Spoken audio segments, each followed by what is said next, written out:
Hello, it's me.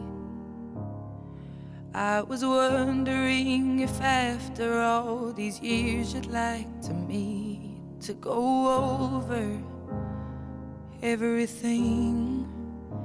They say the time's supposed to heal ya, but I ain't done much healing. Hello from the outside.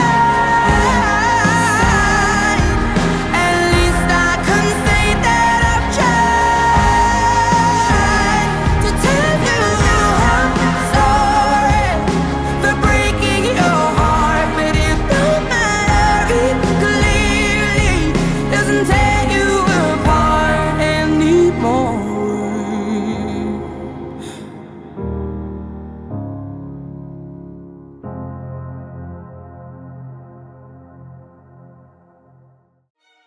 So I might have been a little overboard in my analysis of Rudy Gobert in Game 1, since the Jazz were able to play with more energy and better positioning in Game 2. That said, Gobert was still a -1 in the plus-minus, and there was a big chunk of the game with Gobert on the floor when the Rockets got right back in it. The real key to this game defensively for the Jazz was Dante Exum's defense on James Harden.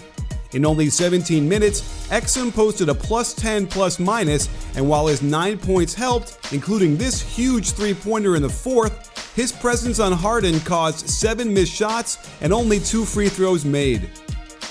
Dante Exum presents a taller defender for Harden at 6'6", but it's also his 7-foot wingspan that allows him to have a cushion to avoid the foul but use his hands to deflect the ball.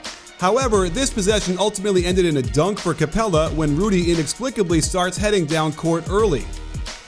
Here's another great asset. His full court pressure forced the Rockets to have Gordon initiate the offense instead of Harden when CP3 is on the bench. While Exum was far from the play when it turns into a turnover, this is what that extra little pressure and denial can do in the backcourt, get the whole offense a little out of whack. This constant harassment seemed to make Harden a little less aggressive. Unlike in Game 1, Rudy can still drop deep into the paint, and Exum hustles to get around and back into position to contest with those long arms. They tried to post Harden up, but Exum has good leg strength, holds his position, and forces Harden to catch this pass at the three-point line.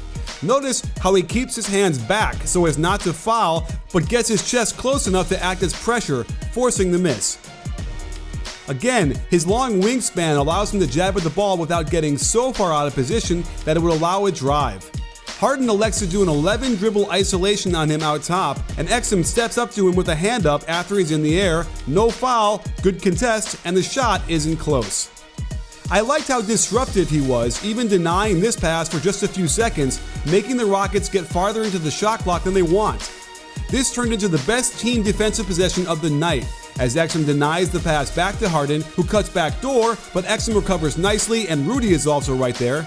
Now watch Rudy patrol the paint to stop the drive, then as Crowder closes out and gets blown by, Rudy is there again. And now it's his turn to close out to Gordon, the shot clock is ticking, and Mitchell snatches it out of the air.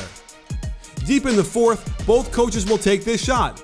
Exum goes underneath the screen and Harden gets a pretty clean look, but Exum does get in the vicinity with his hand up.